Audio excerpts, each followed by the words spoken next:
Ladies and gentlemen, today we explore the hidden universe within you, the subconscious mind, a silent architect operating beneath awareness, yet shaping every decision, emotion, belief, and behavior you carry. The conscious mind may believe it leads your life, but the subconscious is the true captain steering the ship. It is the unseen force writing your habits, your fears, your passions, and your destiny. Most people leave unaware of it, moved by impulses they cannot trace, reacting to patterns they never examined, and becoming prisoners of mental scripts written long ago. But those who learn to understand and influence their subconscious unlock extraordinary power. The power to reshape their identity, transform their life, and rise beyond limitation. The subconscious mind records every experience, every emotion, every word you say to yourself. It does not judge or analyze, it absorbs, stores, and obeys. This means your internal dialogue matters, your repeated thoughts sculpt your future. People who constantly tell themselves "I can" build pathways of strength, while those who say "I am not enough" carve trenches of doubt. To understand the subconscious is to understand that you are not defined by events, but by the meaning your mind attached to them. Think of your subconscious as fertile soil. Whatever seeds you plant, fear or confidence, chaos or discipline, self-doubt or self-belief will grow. Many people water seeds of insecurity daily through negative thinking, past trauma, and limiting beliefs. They wonder why success feels far away, not realizing the enemy is not outside, it's inside. But the same mechanism that creates weakness can also create greatness. Repetition builds identity, and alignment between thought, emotion, and intention changes reality. Your subconscious controls habits, and habits control life. If you repeatedly act from fear, fear becomes your identity. If you consistently act with courage, even in small moments, courage becomes second nature. The subconscious does not understand time. It relives childhood wounds as easily as present problems. That's why healing isn't forgetting, it's reprogramming. The moment you begin replacing old emotional scripts with empowering beliefs, your life begins to shift. Transformation doesn't start with action. It starts with internal permission to become more. To master the subconscious is not to fight it, but to train it. Through visualization, gratitude, consistent discipline, and purposeful repetition, one programs new beliefs into the subconscious. Olympians visualize success long before the medal ceremony. Great leaders rehearse confidence before they ever take a stage. They are not lucky. They understand the mind's machinery. When thought and emotion align toward a goal, the subconscious moves mountains. Those who ignore their subconscious live on autopilot. Those who study it become architects of destiny. You are not simply your past or your habits. You are whatever your subconscious believes you are. And the extraordinary truth is this: you can teach it to believe anything. The moment you awaken to that power, life stops happening to you and begins responding to you. Your subconscious is not a silent passenger, it is the engine, and the moment you learn to command it, you become unstoppable. The subconscious mind operates in the shadows, silently shaping your every move, feeling, and belief long before you consciously realize it. Most people assume they think their thoughts, choose their reactions, and consciously decide their behavior. But the deeper truth is that much of what you do, what you fear, what you desire, what you avoid, and how you see yourself, was decided by a hidden system working behind the scenes. This system is not emotional chaos.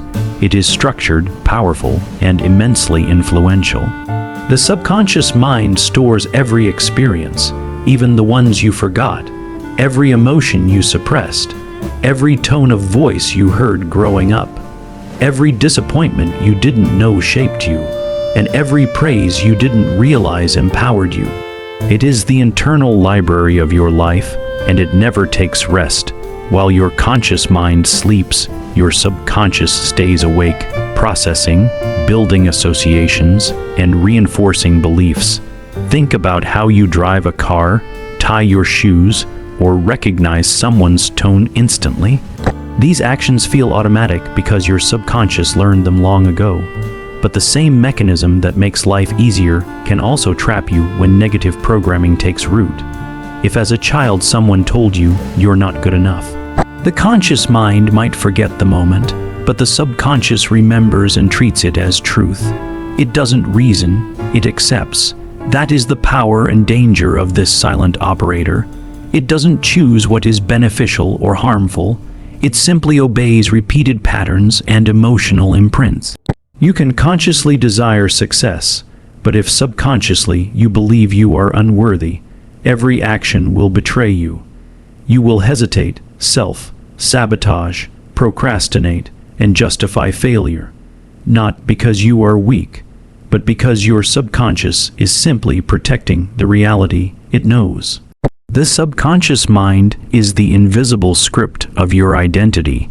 People say, "This is just who I am," without realizing who they are is often a collection of old emotional memories and unconscious conditioning. When someone avoids opportunities, it may not be laziness. It may be a subconscious fear of rejection. When someone repeats the same relationship patterns, it may not be fate. It may be subconscious attachment to familiar emotional environments. Understanding this shifts blame into awareness. Life stops being a punishment and becomes a reflection, not of what you consciously want, but of what you subconsciously believe. But here lies the miracle. This silent force is not fixed. It can be trained, reshaped, and reprogrammed. Just as repeated trauma can bury confidence, repeated intention can resurrect it. Every affirmation, every visualization, every act of discipline, every moment of mindfulness is a communication with the subconscious. Over time, it rewrites your internal language, it learns, it adapts, it evolves, and as it changes, your behavior shifts naturally without force. Confidence flows where doubt once lived. Peace replaces anxiety. Strength rises where insecurity ruled. The subconscious mind is not your enemy. It is a loyal servant waiting for direction. When you learn to guide it instead of letting it guide you blindly, you stop living on psychological autopilot and start consciously shaping your destiny. The subconscious mind is a guardian of emotional survival, meaning one of its primary functions is to protect you, not to evolve you. It learned long ago that pain is dangerous, rejection wounds deeply, and uncertainty feels threatening. So it builds invisible barriers: hesitation, doubt, fear, procrastination, not to ruin your life, but to keep you safe from experiences it believes might hurt you again. This is why so many people say they want change yet feel an unseen force holding them back. Change represents the unknown, and to the subconscious, the unknown is unsafe. Even if your current life is unsatisfying, it is familiar, and familiarity equals survival. This is why someone can desire love yet sabotage relationships, because vulnerability once led to heartbreak. They may crave success, yet avoid risks, because failure once felt humiliating. They may dream of a bold life, yet retreat into comfort, because discomfort once felt overwhelming. Your subconscious would rather keep you in a cage made of memories than let you walk into unfamiliar territory without protection. The protection instinct also explains why emotional wounds do not disappear simply by wanting to move on. The subconscious does not heal through logic. It heals through safety, repetition, and emotional replacement. You cannot simply tell yourself, "I am not afraid," and expect transformation. The subconscious responds to emotional proof, not reasoning. It needs to witness you surviving a situation you once feared. It needs to see that being rejected will not destroy you, that taking responsibility won't collapse your identity, that uncertainty does not equal danger. Every time you face discomfort intentionally, the subconscious updates its beliefs. Every time you choose awareness over avoidance, the protective wall lowers. But until then, avoidance becomes a strategy, not because you are weak, but because your subconscious is convinced you must avoid emotional danger at all costs. The most profound realization comes when you recognize that what you call self, doubt, or self-sabotage, is actually misdirected self-protection. The part of you that holds you back is not evil or broken. It is wounded and cautious. It learned from pain, and it remembers. When you were ignored, belittled, abandoned, or frightened, your subconscious stored that moment as a survival lesson. Now, whenever life offers something similar, a risk, a relationship, an opportunity, that old wound whispers, don't try, don't trust, don't hope. The fear is not of the future, it is of reliving the past.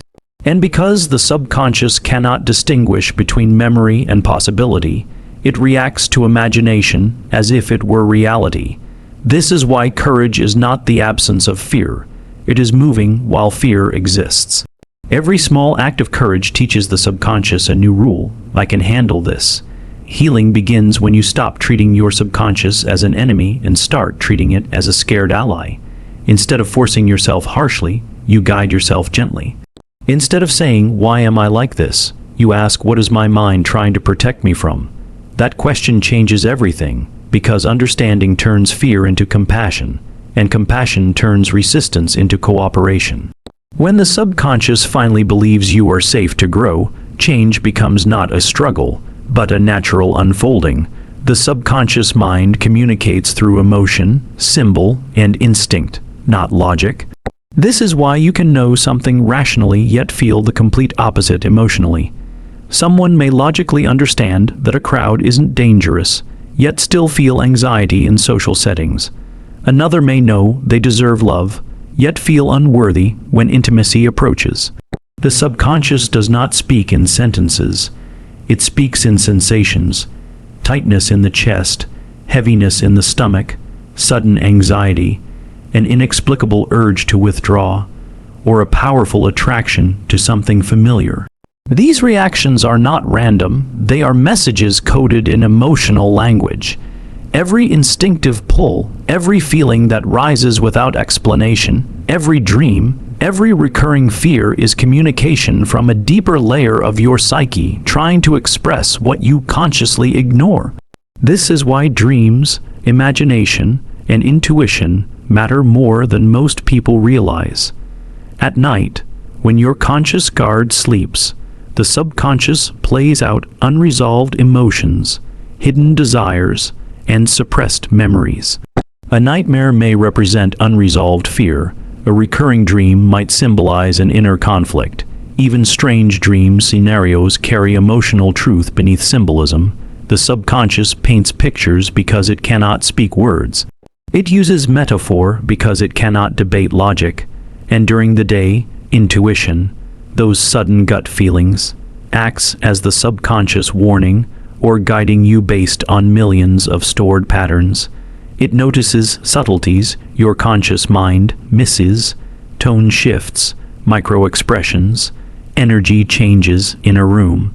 Where logic analyzes slowly, the subconscious reacts instantly. If your logical mind is the captain, your subconscious is the silent navigator who sees beneath the surface. Yet most people ignore this language because society worships logic and dismisses intuition as irrational. But intuition is not irrational. It is ancient intelligence, formed from every experience and emotional imprint you carry. When you feel uncomfortable around someone for no obvious reason, your subconscious may be recalling signals you once learned to associate with danger or manipulation. When you feel drawn to a path that makes no logical sense, your subconscious may be recognizing future alignment your conscious mind cannot see yet. The key is not to drown in emotion, but to learn to interpret it. Emotion without reflection becomes chaos, but emotion explored becomes wisdom. The subconscious offers signals, not commands. You are not meant to obey every feeling, but to listen to what it represents.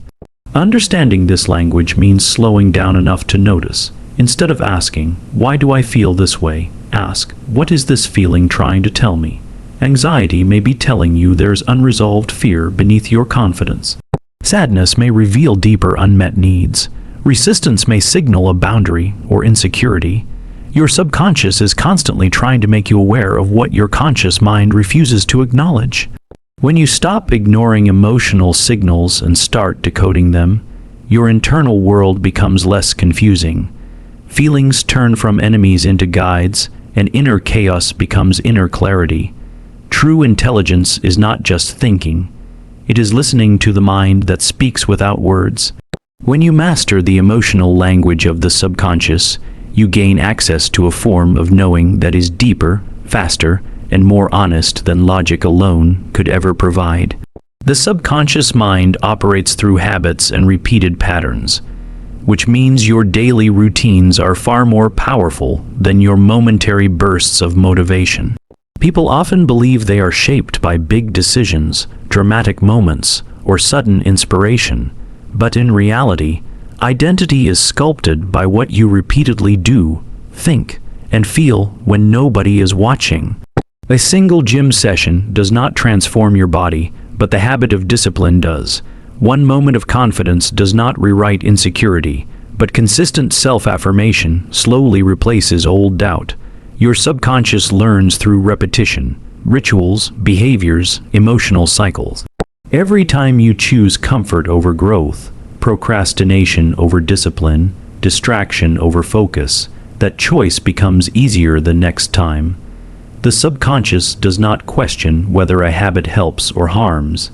It simply strengthens whatever you give it most often. This is why breaking negative patterns feels painful. You are not just changing an action, you are confronting an internal script the subconscious has accepted as your identity. Someone who has always withdrawn under stress has trained their subconscious to believe avoidance equals safety. Someone who constantly seeks validation has conditioned their subconscious to equate approval with worth. Habits are not physical, they are psychological programs, and when you try to rewrite them, your subconscious resists not because the new behavior is bad, but because it is unfamiliar. Growth feels uncomfortable not because you are weak, but because you are asking your mind to abandon a survival strategy it has relied on for years. Understanding this takes shame out of change. You are not broken, you are rewiring. The same principle applies to thinking patterns. Thoughts repeated become beliefs. Beliefs repeated become identity. Identity repeated becomes destiny. If a person constantly tells themselves, "I can't," the subconscious will treat that as instruction.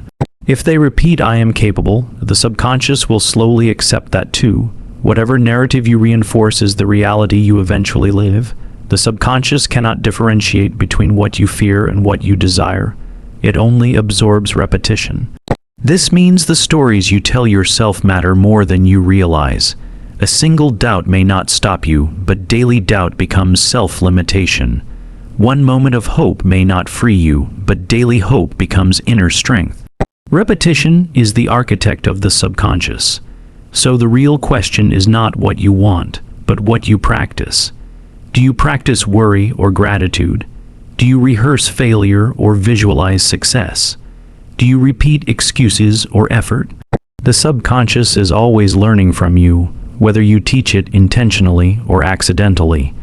If you do not consciously choose your habits, your subconscious will choose them for you, based on fear, comfort, and old emotional scripts. The path to transformation is not dramatic effort, but consistent influence, small wins, showing up, trying again, speaking kindly to yourself, facing one fear at a time, eventually overpower years of mental programming. When repetition aligns with your desired identity, change stops feeling like a battle and begins to feel like becoming. Your subconscious is always building you. Make sure it builds the version you actually want to be. The subconscious mind holds emotional memories far more powerfully than logical ones, and this means that much of who you are today is shaped by feelings you did not resolve rather than thoughts you consciously chose. A single painful moment can bury itself deep within you and quietly influence your self-worth, your relationships, your fears, and your ambitions. You may forget the words someone once said to you, but your subconscious remembers the emotion attached to them. If you were humiliated, your subconscious stores the fear of embarrassment. If you were abandoned, it records the fear of losing people. If you were criticized constantly, it internalizes the belief that you must be perfect to be loved. These emotions do not disappear. They simply sink beneath awareness and continue guiding your reactions. This is why people often don't understand their own behavior. They say, "I don't know why I always do this," when the truth is the subconscious has been repeating emotional patterns learned long ago. Unresolved emotions act like ghosts inside the mind, haunting decisions, sabotaging relationships, and whispering doubts at the worst times. You may find yourself angry over small things, not because the trigger is big, but because the emotion behind it has been sitting quietly for years. You may hesitate to try something new, not because you lack ability, but because your subconscious is terrified of repeating past failure. Emotional memories become psychological walls. You are not fighting the world, you are fighting your past, and the most dangerous emotions are not the ones that rage loudly. They are the quiet ones that you learned to numb. Suppressed sadness becomes apathy. Suppressed fear becomes overthinking. Suppressed loneliness becomes emotional withdrawal. Suppressed anger becomes anxiety. The subconscious does not forget, it waits. Yet the subconscious is not trying to torture you, it is trying to protect you. When emotions go unresolved, the subconscious keeps them alive, so you remain alert to danger. It believes holding on to pain prevents you from experiencing it again. But the paradox is tragic. In protecting you from feeling hurt again, it prevents you from feeling free, open, and fully alive. Healing does not happen by denying emotion. It happens by allowing yourself to feel it safely. Awareness dissolves suppression. Instead of running from emotion, you must turn toward it and ask, what wound is this trying to show me? When you feel jealous, insecure, avoidant, defensive, these are not flaws, but messages. The subconscious is saying, look here, something still hurts. To release emotional memory, you must acknowledge it instead of numbing it. You must let the body express what the mind buried. Crying, reflection, journaling, meaningful conversation, silence, therapy, these are not signs of weakness, they are acts of inner liberation. Healing is not forgetting, it is reprocessing. Once the subconscious realizes that the pain no longer threatens your safety, it stops clinging to it. What once felt like a wound becomes wisdom. What once triggered fear becomes strength. When you face the emotion instead of running from it, it no longer controls you. And that moment, when you take back the emotional truth buried inside you, is when the subconscious stops being a prison and becomes your ally in personal freedom. Many people drift through life believing their habits are simply who they are, when in reality, habits are emotional agreements you made with your past. Every self-sabotaging behavior has a reason, and it usually begins as a survival strategy. The habit to procrastinate, the habit to avoid confrontation, the habit to chase validation, the habit to overwork, the habit to shut down. They all began as emotional solutions long before they became behavioral problems. At some point, a younger version of you learned that a particular behavior kept you safe. Avoiding responsibility protected you from failure. Overthinking protected you from making painful mistakes. Pleasing others protected you from rejection. Staying busy protected you from feeling empty. And so the mind stored these habits as emotional defenses. They feel automatic not because you're weak, but because your subconscious still believes that without them, you would break. This is why change feels so difficult. You are not just trying to abandon a habit. You are trying to abandon what once felt like protection. Your subconscious sees change not as improvement but as danger. It clings to the familiar even when the familiar hurts you. People say discipline is the answer, but discipline alone cannot override emotional memory. If a habit is rooted in fear, punishment will not erase it. The mind does not heal through force, it heals through understanding. The first step to transformation is recognizing the emotional need behind the habit. Ask yourself, what pain is this behavior protecting me from? What fear is it avoiding? What past situation taught me this was necessary? When you understand the emotional origin, the behavior stops feeling like a flaw and starts becoming something you can consciously reshape. Change becomes possible when you stop fighting yourself and start listening to yourself. Instead of judging your habits, become curious about them. Instead of demanding perfection, offer patience. The brain rewires through repetition, yes, but it also rewires through safety. When you allow yourself to feel safe being imperfect, growth becomes less about forcing and more about unfolding. This is why kindness toward yourself is not indulgence. It is neurological strategy.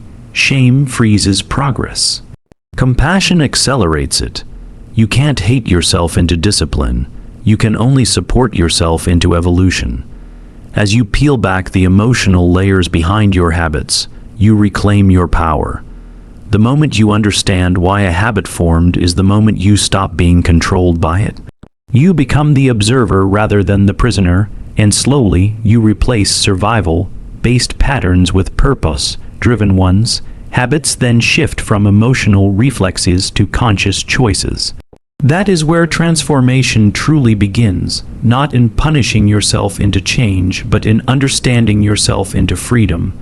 When your habits are no longer echoes of past pain, they become expressions of your highest potential. When we speak of reprogramming the subconscious mind, it's not about forcing change. It's about planting new emotional truths and giving them time to grow.